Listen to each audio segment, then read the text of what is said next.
आणि ह्याच्या पाठीमागे त्यांच्या पालकांचं मोठं प्रयत्न असतं, त्यांच्या आईवडिलांची तपश्चर्या असते, त्यांच्या मित्रपरिवाराचा सहवास असतो, गुरुजनांचा आशीर्वाद असतो आणि अशा ह्या संपूर्ण तयार होऊन हे आज या ठिकाणी आदरणीय डॉक्टर शिक्षक रोपभाई तांबोळी हे तांबोळी अंकांचे सुपुत्र आहेत. त्यांनी भारतीय विद्यापीठातून MBBS ही पदवी बहाल केलेली आहे की आज आपण कुठल्याही मंदिरात जावा तर डोकं दुखत असेल, दात दुखत असेल, पाय दुखत असेल तर देवाजवळ जाऊन पाया पडलं तर ते बरं होणार नाही. पण डॉक्टरकडे गेलं, साहेब माझे दुखते, ती गोळी खाल्ली का तुम्हाला लगेच इलाज आणि लगेच तुम्ही बरं होता. म्हणजे विज्ञानाचं ज्ञान आज डॉक्टरनी घेतलेलं आहे आणि ते त्यांच्या हयातीपर्यंत त्याला वयाची अट नाही, ती रिटायर व्हायची भानगड नाही, असं ज्ञान आज रोपभाईंच्या चिरंजीवांनी घेतलेलं आहे. ते पदवीधर MBBS हे उच्च डिग्री वैद्यकीय व्यवसायामध्ये घेऊन पास झाले. या ठिकाणी मार्गदर्शन त्यानंतर CA हे मनेरी साहेबांनी डिग्री घेतलेली आहे. तर CA देखील डॉक्टर, इंजिनियर, वकील, प्राध्यापक होणं हे मोठ्या प्रमाणात होऊ शकतात. पण CA ही डिग्री जी आहे, हे जे शिक्षण आहे ते पॉईंट वर असतं आणि आज तुमचे आमचे व्यवहार जर असतील तर या आर्थिक व्यवहार व्यवस्थित सुरळीत करण्याचं काम म्हणजेच CA चार्टर्ड अकाउंटंट हे तुमच्या प्रत्येक गोष्टीचा हिशोब ठेवण्याचं काम. डॉक्टर जर असले तर त्यांचा हिशोब ठेवण्याचं काम देखील CA साहेबच करतात आणि अशी ही सर्वोच्च पदवी आज मनेरी साहेबांनी घेतलेली आहे. त्यांचे आपल्या सर्वांच्या वतीनं आपण या ठिकाणी रफिकभाई तांबोळी तांबोळी आणि त्यांचे सरकारी यांचे हस्ते आपण करणार आहोत. आणि तिसरे जे आहेत गुलाम गौस तांबोळी, त्यांनी विद्यापीठामध्ये की हायस्कूलमध्ये, कॉलेजमध्ये काही 6 विषय असतात, 10 विषय असतात, पण विद्यापीठामध्ये 200 विषय असतात आणि अशा विषयामध्ये इंग्रजी हा विषय की ती जगाची भाषा आहे. जो इंग्रजी शिकतो तो जगामध्ये कुठेही प्रवास करू शकतो. अशा भाषेमध्ये त्यांनी गोल्ड मेडल सोलापूर विद्यापीठातून, पुणेसोबत राहिल्याच्या विद्यापीठातून त्यांनी ते गोल्ड मेडल पुरस्कार घेतलेला आहे. आणि हेच शिक्षण, हेच परिवर्तनाचं, बदलाचं मोठं साधन आहे आणि शिक्षणानेच माणूस आयुष्यामध्ये उभा राहतो आणि ते शिक्षण आज या तिन्ही अधिकाऱ्यांनी घेतलेलं आहे.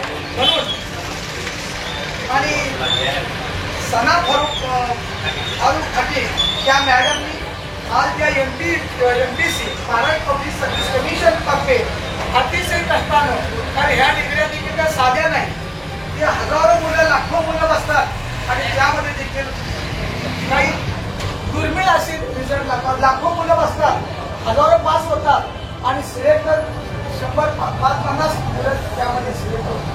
अशा ह्या MPCतून देखील आज सना फारुख खाटे या भगिनींनी आज महसूल अधिकारी म्हणून या देखील आपल्या सांगोल्याचं नाव उज्ज्वल केलेलं आहे. तर या चौघांचंही आपल्या सर्व समाज बांधवांच्या वतीने सन्मान सत्कार या ठिकाणी आयोजित केलेला आहे. तांबोळी, बागवान, मनेरी या सर्वांनीच मिळून की बाबा शिक्षण हेच खरं महत्वाचं आहे, परिवर्तनाचं साधन आहे आणि ते शिकलेला माणूस कधीही अपयशी होत नसतो. तो आपल्या अनेक पिढ्या उभा करत असतो आणि दिशा देत असतो. असंही शिक्षण या उच्च पदस्थ शिक्षण घेऊन या चौघांनी आपल्याला एक समाजसेवा करण्याची मोठी संधी आहे. आम्ही देखील सेवा करतो ती वेगळ्या पद्धतीने, पण आज डॉक्टर झाले आहेत तर ते रुग्णाची सेवा करून अतिशय चांगल्या प्रकारे लोकांना आनंद देतील. CA साहेब आहेत, अतिशय गुंतागुंतीच्या अडचणी असतील तर ते आर्थिकदृष्ट्या ते प्रबळपणे आणि अतिशय चांगल्या प्रकारे साथ देऊ शकतील.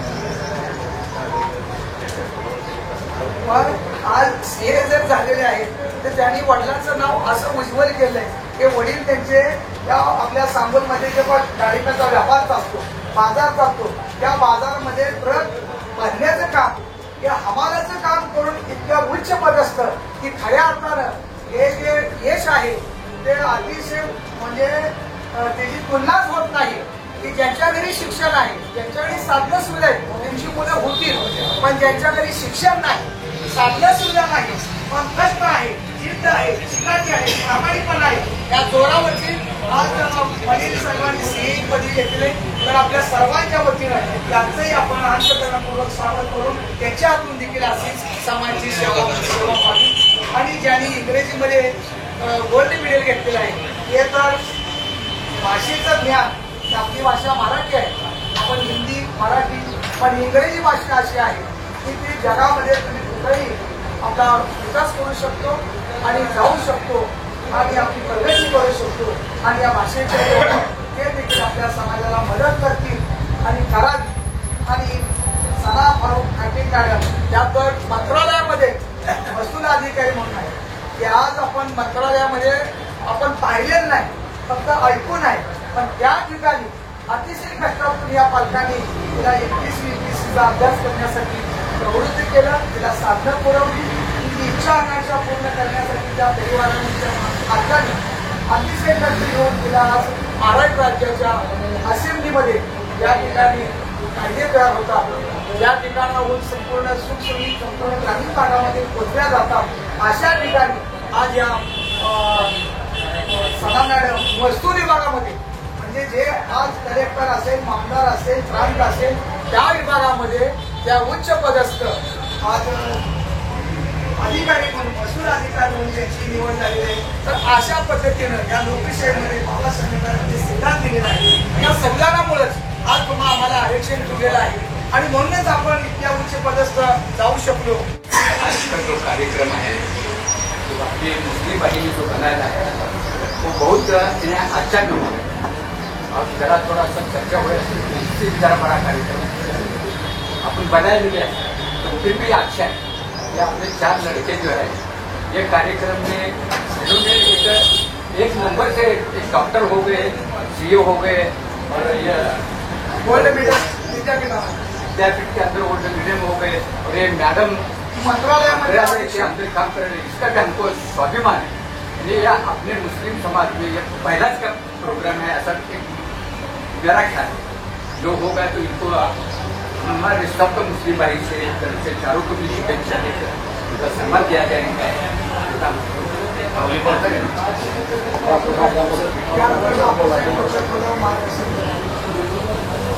स्वदेशी पूजिते राजा, विद्वान सर्वत्र पूजिते असं म्हटलं जातं. कारण विद्वानांचीच पूजा आज खर तर केली जाते. अशा संदर्भातल्या भूमिकेनं खरं तर मी आज काल रमजान ईद झाला आपल्या सर्वांचा की जो आत्मीयतेचा, प्रेमाचा, जिव्हाळ्याचा, न्यायाचा, बंधुभावाचा, माणुसकीचा, मानवतेचा संदेश देणारा हा जो या ठिकाणी काल रमजान ईद झाली आणि खऱ्या अर्थानं सगळ्या जगभर हा उत्सव मोठ्या आनंदाच्या उत्साहामध्ये या ठिकाणी संपन्न झाला. त्याच्यापेक्षा सुद्धा आज खरं तर हा आनंद द्विगुणित होईल अशा पद्धतीनं मी खरं तर तांबोळी, मनेरी, खाटीक परिवारांचं मनापासून अंतःकरणपूर्वक सर्वांचं अभिनंदन करेन, त्यांना धन्यवाद देईन, कारण आभार मानेन. कारण आपल्यामध्ये शिकणाऱ्या माणसाचं कौतुक करणं, त्याच्या पाठीवरती कौतुकाची थाप टाकणं आणि त्याला भविष्य काळामध्ये पुढे लढ बनणं अशा पद्धतीच्या विचाराने या ठिकाणी माणसाचं मन एवढं मोठं पाहिजे की त्याला अंतःकरणामध्ये या ठिकाणी ठेवून त्याच्या आयुष्यामध्ये त्या ठिकाणी त्याला खऱ्या अर्थानं आज त्याच्या पाठीवरती कौतुकाची थाप टाकून त्याचं अभिनंदन करून त्याला समाज जीवनामध्ये या ठिकाणी मोठ्या मनानं, मोठ्या कर्तृत्वाने या ठिकाणी त्याला मोठं करायची भावना आज खरं तर आपण ठेवली पाहिजे. आणि म्हणून याच्यासाठी मी म्हणतो की तांबोळी, मनेरी, खाटीक समाजाचं मी मनापासून पहिल्यांदा अंतःकरणपूर्वक या ठिकाणी कौतुक करतो आणि तुमचं अभिनंदन करतो. कारण आज तुम्ही खरं तर आज आपल्या भागामध्ये खरं तर आज बाबासाहेब सुद्धा म्हणायचे की जा आणि तुमच्या घराच्या भिंतीवर लिहून ठेवा की तुम्हाला या देशाची शासनकर्ती जमात बनायचं आहे. त्यावेळेला आपल्याला राहायला घरं नव्हती, झोपड्या होत्या. झोपड्यात राहणाऱ्या माणसाला बाबासाहेब स्वप्न दाखवायचे आणि म्हणायचे की जा आणि तुमच्या घराच्या भिंतीवर लिहून ठेवा की तुम्हाला या देशाची शासनकर्ती जमात बनायचं आहे. म्हणजे तुम्ही मोक्याच्या आणि माराच्या जागा या ठिकाणी पटकवलेल्या पाहिजे. कुणी पटकवल्या पाहिजे बाबासाहेब म्हणायचे तर बाबासाहेब समाज म्हणून प्रत्येक समाजाकडे या ठिकाणी त्यावेळेला बघायचे. मग तो एससी असेल, एसटी असेल, ओबीसी असेल, मायनॉरिटीज असेल ओबीसी मराठ एनसीबी अशा सगळ्या 45% बहुजन समाजाला बाबासाहेब म्हणायचे की तुम्ही मोक्याच्या आणि मारेच्या जागा पटकवल्या पाहिजेत. त्याच्याही पुढे जाऊन बाबासाहेब या ठिकाणी खऱ्या अर्थानं त्या श्रीमंताची व्याख्या करताना ज्याच्याकडे या ठिकाणी लय मोठा बंगला आहे, लय मोठी संपत्ती आहे, त्याच्यावर या ठिकाणी समाजाची उंची बाबासाहेबांनी मोजली नाही. तर ज्या समाजामध्ये 10 डॉक्टर असतील, 20 इंजिनियर असतील आणि 30 वकील असतील, तो समाज या ठिकाणी खऱ्या अर्थानं प्रगतीपथावर असेल. अशा पद्धतीने बाबासाहेबांनी शिक्षणावर जो शिक्षण ज्यांनी घेतलेलं आहे, ज्या समाजात या ठिकाणी शिक्षणाची या ठिकाणी उंची मोठ्या प्रमाणात या ठिकाणी आहे, त्या समाजाची उंची बाबासाहेबांनी खऱ्या अर्थानं आज श्रीमंतीच्या यादीमध्ये गणली गेली. आणि अशा पद्धतीच्या विचारानं आज खरं तर आपली मुलं आता शिकायला लागली. आज तसं पाहिलं तर या ठिकाणी सिंह साहेबांच्या वडिलांची अवस्था जर आपण या ठिकाणी बघितली तर आयुष्यामध्ये कष्ट करणाऱ्या या ठिकाणी असणाऱ्या गरीबाचा पोर आज एवढा मोठा या ठिकाणी सीएम होऊ शकतो.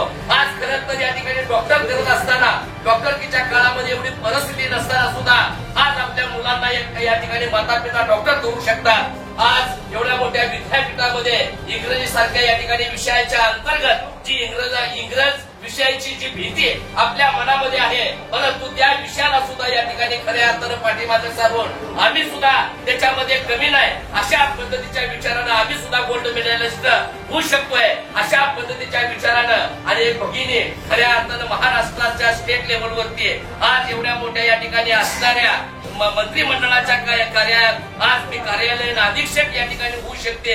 अशा पद्धतीची भावना आणि भूमिका बाबासाहेबांना संविधानामध्ये ही तरतूद या ठिकाणी केलेली आहे. जर बाबासाहेबांनी जर संविधानामध्ये ही तरतूद केली नसते तर आपल्याला या ठिकाणी अधिकारी होताच आलं नसतं. अशा पद्धतीच्या विचाराने या ठिकाणी बाबासाहेबांनी आज तसं जर पाहिलं असतं, इंडिया दॅट्स भारत बाबासाहेब म्हटले असते, मी महार जातीमध्ये जन्माला आलेलो आहे, पहिल्यांदाच मी महार जातीला या ठिकाणी पहिल्या कर्मांतर्गत या ठिकाणी महार जातीचं या ठिकाणी मी खऱ्या अर्थानं चांगलं करतो. परंतु बाबासाहेबांनी इथं असणारे SC, ST, OBC, NT, BCNT, minorities अशा तमाम सगळ्या 45% बहुजन समाजाला या ठिकाणी न्याय प्रक्रियेत आणलं आणि खऱ्या अर्थानं बाबासाहेबांनी न्याय दिला. आणि म्हणूनच आज या ठिकाणी एवढ्या मोठ्या उंचीवर, एवढ्या मोठ्या पदावर ती माणसं या ठिकाणी खऱ्या अर्थानं उभा राहिलेले आहेत. महात्मा ज्योतिबा फुले असतील, क्रांतीमाई ज्योतिबा या ठिकाणी सावित्रीबाई असेल, ज्या मातेनं खऱ्या अर्थानं दगड, चिखल, शेण, माती या ठिकाणी अंगावरती झेलल्या आणि आपल्यासारख्या या ठिकाणी असणाऱ्या सर्वांना शिक्षणाचं ज्ञान दिलं. विद्येविना मती गेली, मतीविना नीती गेली, नीतीविना गती गेली, गीतीविना वित्त गेलं, वित्ताविना शूद्र खचले. एवढे आनंद एका अविद्येने केले.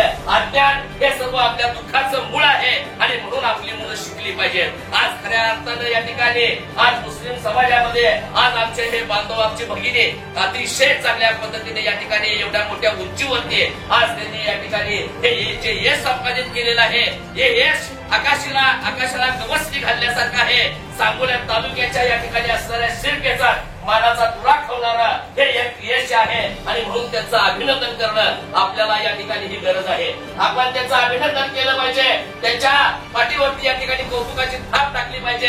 आता भाई म्हटल्याप्रमाणे की या ठिकाणी छोट्या खाणी का होईना अशा पद्धतीचा एवढा मोठा अतिशय चांगला कार्यक्रम आज खरं तर इथं या ठिकाणी या बांधवांनी केलेला आहे. आणि म्हणून मी म्हटलं, कालच्या रमजान ईदला जेवढा आनंद झाला नाही तेवढा आनंद आज माझ्यासारख्या कार्यकर्त्याला सुद्धा होत आहे.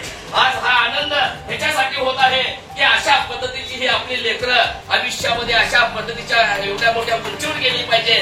त्या या ठिकाणी आकाशाला सुद्धा गवसणी घालून खऱ्या अर्थानं एवढं मोठं यश त्यांनी आज खरं तर प्राप्त केलेलं आहे. आणि आज खऱ्या अर्थाने ईद आपण संपन्न केली, आज ईद आज खरी आपण आज साजरी केली असं म्हटलं तर पण या ठिकाणी वावगं ठरणार नाही. आणि म्हणून आज आपल्या या सर्वांच्या या ठिकाणी असणाऱ्या या ठिकाणी कार्यकर्तृत्वाचा, त्यांनी केलेल्या कार्याचा, त्यांनी केलेल्या या ठिकाणी आयुष्यात संघर्षाचा आणि त्या संघर्षाला माझ्यासारखा कार्यकर्ता सुद्धा या ठिकाणी सॅल्यूट करेल. कारण अशा पद्धतीच्या विचाराची माणसं जर आपल्या या ठिकाणी समाजामध्ये निर्माण झाली तर येणाऱ्या काळामध्ये सुद्धा आपल्या समाजामधल्या असणाऱ्या प्रत्येकाला या ठिकाणी खऱ्या अर्थानं ती स्फूर्ती आणि प्रेरणा मिळणार आहे. आणि ती प्रेरणा घेऊन खऱ्या अर्थानं असेच सगळे तरुण युवा आणि युवती आपल्या एवढ्या मोठ्या उच्च पदस्थ आणि उच्च पदावरती जाणार आहेत. तर अशा पद्धतीच्या विचाराने त्यांनी घेतलेलं जे यश आहे, त्यांच्या या ठिकाणी यशवंत, कीर्तिवंत आणि या ठिकाणी त्यांनी उज्ज्वल यश संपादित केलेलं आहे. त्यांच्या कार्याला माझ्यासारख्या कार्यकर्त्याकडून मी मनापासूनच्या शुभेच्छा देतो,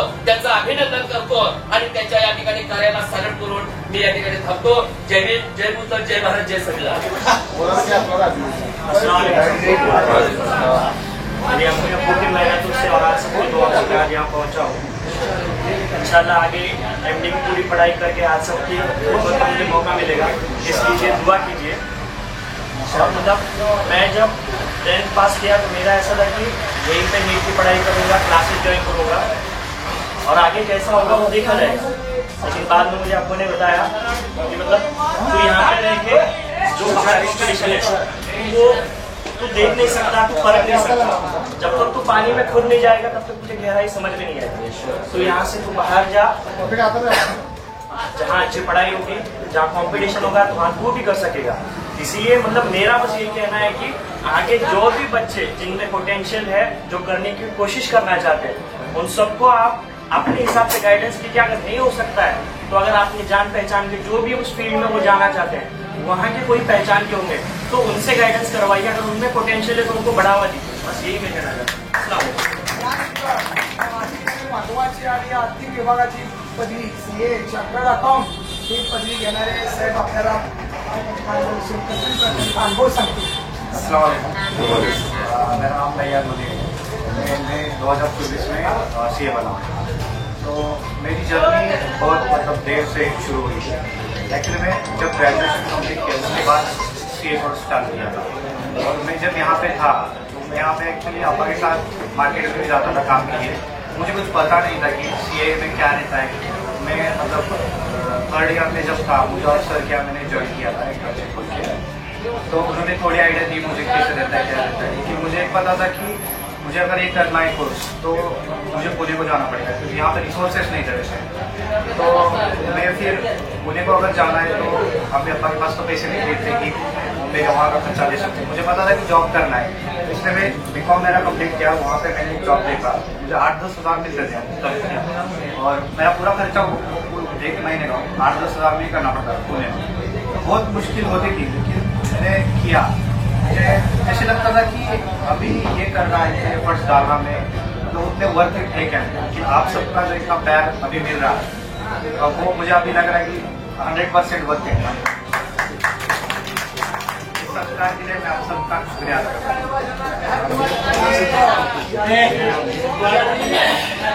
ही अवघड भाषा आहे आणि या भाषेमध्ये गोल्ड मेडल सोलापूर आपल्याला मार्गदर्शन करतील, त्याचा अनुभव सांगतील त्यांनी सांगावं.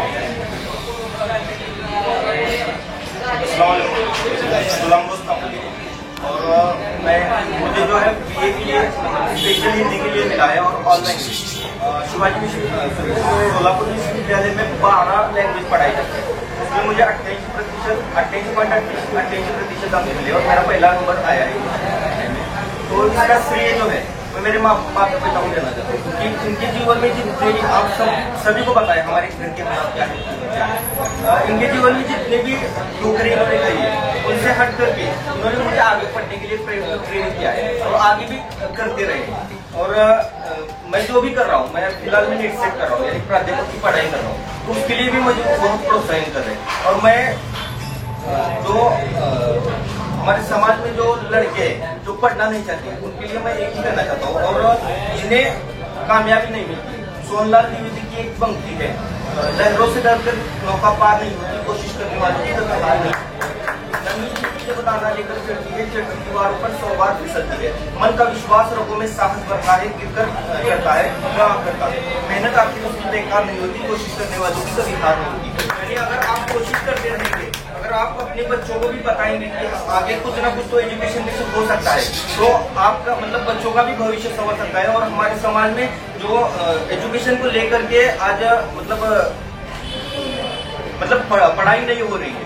मुस्लिम समाज में आज हम देखते हैं तो वह हट करके मुस्लिम समाज का एक ओहदा पड़ा हो जाएगा क्योंकि एजुकेशन में अगर हम बढ़ेंगे तो डॉक्टर बाबा साहेब अम्बेडकर ने तो बताया है कि जो एजुकेशन लेता है वो समाज में कुरकुरे नहीं रहता है. इसलिए आपको पढ़ाई के लिए बच्चों को प्रोत्साहित करना है. और मेरे माता पिता को मैं पहले से शुक्रिया करता हूँ. और एक बात करता हूँ क्योंकि समाज में अक्सर मेरे बहुत से संस्कार होंगे लेकिन मैं तंबोली समाज और परिवार मानता हूँ क्योंकि परिवार में अगर संस्कार नहीं होता है तो हमें प्रेरणा नहीं मिलती.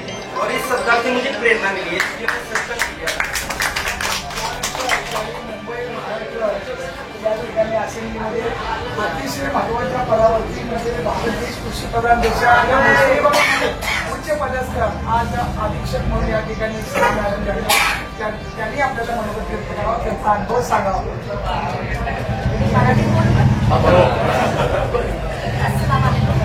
सना फारुख खाली एमपीएससी मधला स्पर्धा परीक्षेला पहिला प्रॉब्लेम केव्हा म्हणजे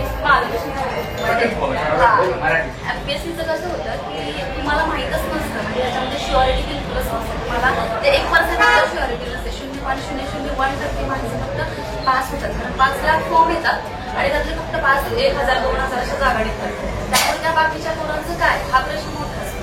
त्याच्यामुळे सगळ्यात महत्वाचं काय असतं त्याच्यामध्ये बिलकुल शुअरिटी नसतं आणि सगळ्यात महत्वाचा मुद्दा की मुलींना शिकवणं. आमच्या म्हणजे खाटीक समाज सोडा आमच्या मुस्लिम समाजामध्येच मुलीला शिकवलं जातं म्हणजे सगळ्यात महत्वाची गोष्ट. हा आमच्यात तर जास्तच म्हणजे आमच्याकडे इश्यू करायचं म्हटलं की आमच्या लोकांना पाठवायचं पहिला भांडण एखाद्याचं किती पटीनं वाईट करता येईल आमच्या लोकांना छान जमतं. जो वाईट नाही ही गोष्ट खरी आणि समाज म्हणून तुमचं कर्तव्य काय हे पण मी थोडंसं सांगितलं तर. आणि पहिली गोष्ट सगळ्यात मोठा साथ माझ्या आई वडिलांचाच होता आणि त्यापेक्षा पण मोठा माझ्या वडिलांचा कारण सगळे विरोधात होते लिटरली त्यातल्या काही जणांना माहीत पण असं फक्त माझे वडील माझ्यासोबत करत होते बाकी कोणीच नाही. त्याचा अर्थ असं नाही बाकीच्यांनी केलं म्हणजे ते वाईट आहेत असं आपला पार मुद्दा नाही कारण त्यांना ह्याच्याविषयी माहीतच नाही.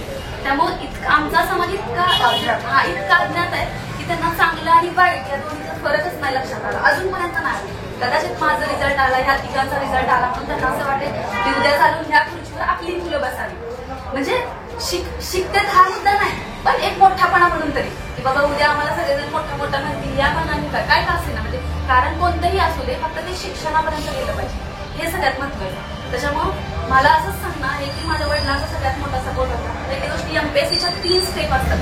पहिली पूर्व एक्झाम असते मग मुख्य असते आणि मग इंटरव्ह्यू असे 3 टप्पे पूर्ण करावे लागतात आणि जर तुम्ही मुख्यमध्ये नापास झाला तर तुम्हाला परत एकदा प्रीची परीक्षा म्हणजे पूर्वची परीक्षा द्यावी लागते म्हणजे 7 सीडीचा खेळ आहे थोडक्यात.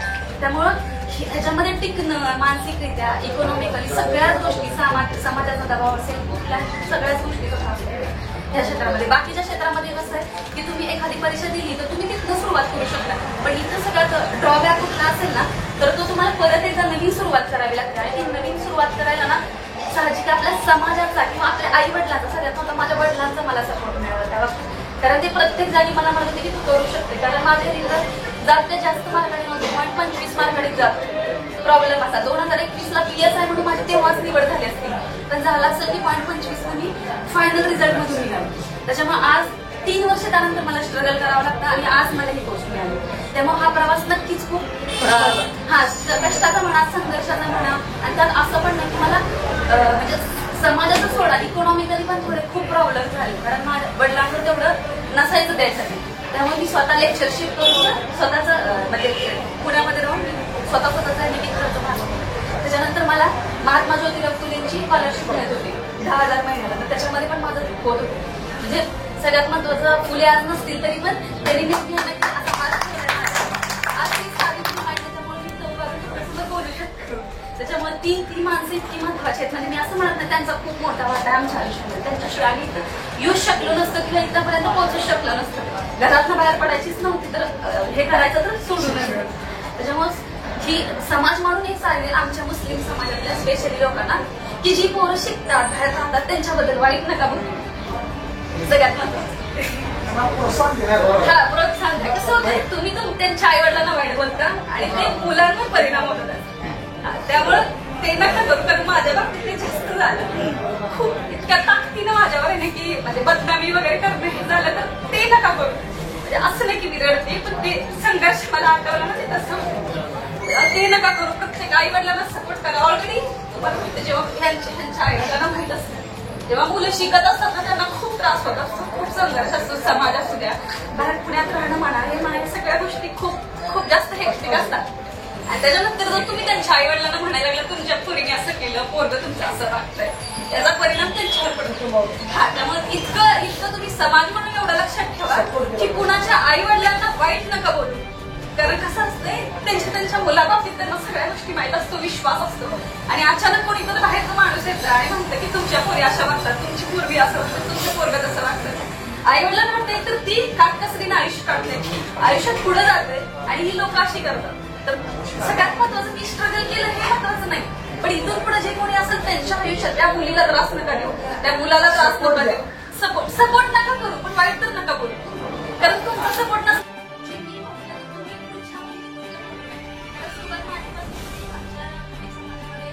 म्हणजे नोकरी थोडा सरकारी अधिकारी थोडा नोकरी लागेल का, सरकारी अधिकारी पहिलीच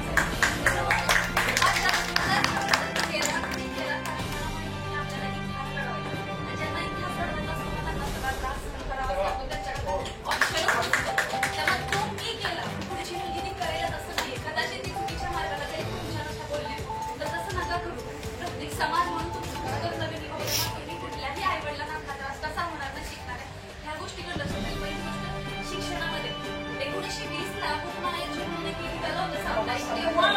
सांगितलं होतं की तुम्ही शास्त्रज्ञ समाज बना, प्रत्येक टेबलवर हा आपला माणूस असला पाहिजे. त्याचं कारण असं होतं की तळागाळातल्या माणसाला टेबलपर्यंत पोहोचताच येत नव्हतं, म्हणून त्यांनी सांगितलं की तुम्ही शास्त्रज्ञ समाज. आज ते तुमच्या करायला लागले की 50 नोट तुमचं काम होत नाही. जर हे तुम्हाला सगळं माहित असेल तर तुमच्या घरातला मुलगा तिथं का तुम्ही बसवत नाही? तुमचंही कर्तव्य ना एक व्यक्ती म्हणून. आपण ओबीसी समाजात एससी एसटी ओबीसीचे मागासलेला समाज आहे, त्याच्यामध्ये आपलं कर्तव्य की आपण आपली मुलं कशी खुर्चीवर बसवता येतील, आपली मुलं मुलं मुली दोन्ही येत असेल ना, दोन्ही आपल्या. कारण कसं माहिती शिक्षणाशिवाय माणूस मोठा होऊ शकत नाही. तुम्ही किती गाडी घेतली, किती बंगले घेतले, सगळं इथं सोडायचं, पण तुमची जी तुम्ही शिकता तुमचं असलं. आता बरं माझ्या वडिलांकडे काय तुम्ही विचारलं का आज तुम्ही माझा सत्कार केला, ह्यांचा सत्कार केला, ह्यांच्या घरी काय विचारलं नाही विचार. म्हणजे माणसाचं ज्ञानापेक्षा या जगात कुठलीच मोठी गोष्ट नाही. तुम्ही पत्राच्या घरात राहिलं चालेल, पण तुम्ही तुमच्या मुलाला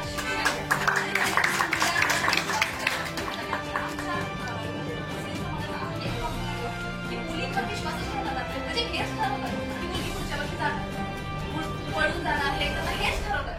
मला सांगा जर तुम्ही निगेटिव्हिटी ठरवताय तर मुली तेच करणार नाही. तुम्ही असं ठेवणार नाही, मी सांगणार त्याला वाईट काय चांगलं काय त्याचा फरक आम्ही त्याला समजावतो, आम्ही त्यांना समजून चुकीचं आहे. अट्रॅक्शनच्या गोष्टी कमी काळासाठी तुम्हाला वाटू शकतं, पण हे आयुष्य नाहीये, ह्यातून चुकीचा मार्ग आहे. तुम्ही आई वडील म्हणून समजा 4 जणांना मुली बोलता, 4 जणांना बाहेरची बोलत तर मुलीला समजावं लागतं. म्हणजे आपली तर हलवायची पाहिजे म्हणून त्यांची आपली तसं नका करू. तुम्ही तुमच्या घरात तुमच्या आई वडिलांची त्यांची तुम्ही त्यांना सांगा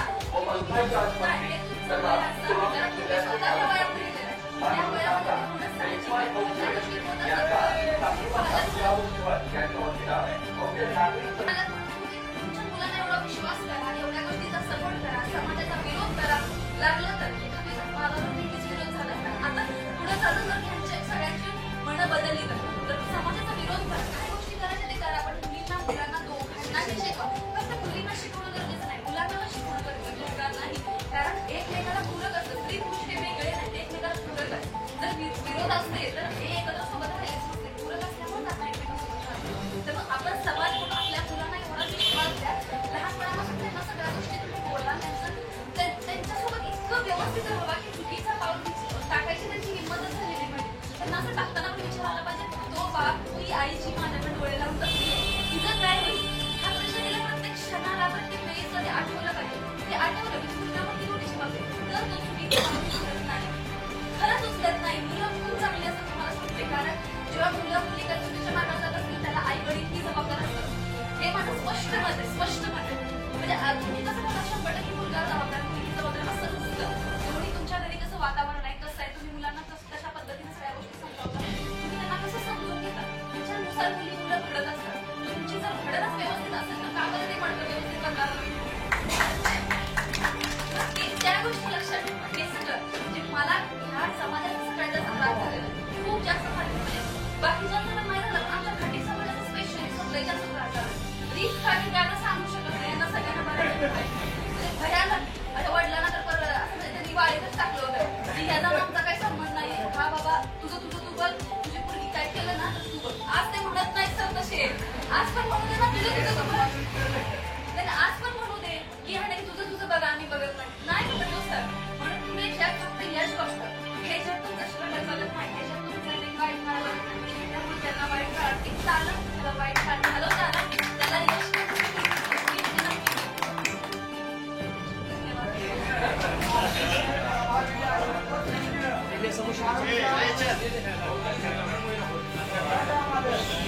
आपण या ठिकाणी डॉक्टर साहेब, सीए साहेब, गोल्ड मेडलिस्ट आणि कार्यालय या ठिकाणी मंत्रालय याच्यावरती आपल्या गुरुवर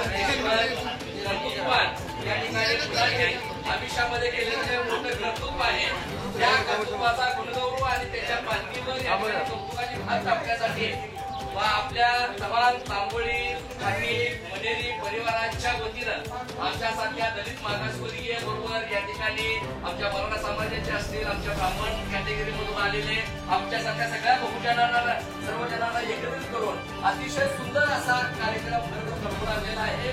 आधुनिक काळातील प्रतिभावे मला खरं वाटते, कारण अतिशय एवढ्या ताकदीनं महात्मा फुलेच्या त्यावेळेच्या काळामध्ये जो आघात व्हायचे आणि त्यावेळेला स्त्री म्हणजे फक्त तिच्याकडे भोग वस्तू म्हणून बघण्यात जायचं. चुलाने मुलं एवढ्या गर्दीनं तिला अडकावून ठेवायचे. पण त्यावेळेच्या त्या काळामध्ये सुद्धा संघर्षाने मुली तशा पद्धतीने पुढे आल्या.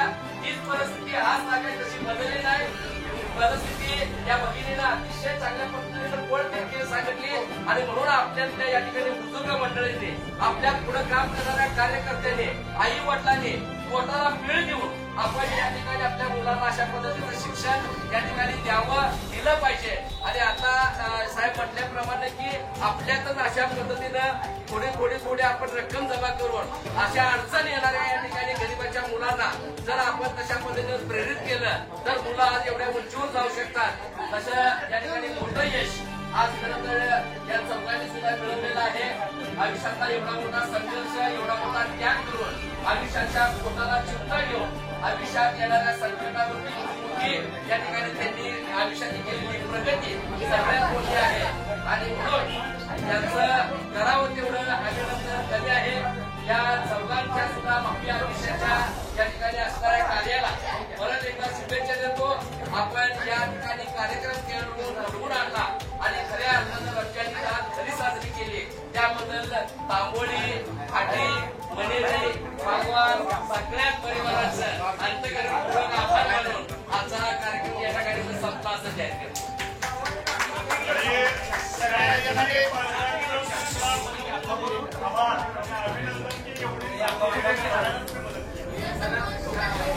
तुमच्या वडिलांचं स्पेशल पण डाळिंबाच्या पेट्या भरून त्या माणसाला तयार करा. आणि रोपायचं पहिल्यापासून बघितलं, रोपायचं सांगू शकत नाही, पावणे फुल रोपायला सांगता त्यांनी एक डॉक्टर घडवला आहे. आणि ह्या सगळ्यांच्याच पालकांचं सुद्धा शुभेच्छा आणि पालकांचं स्पेशल आभार.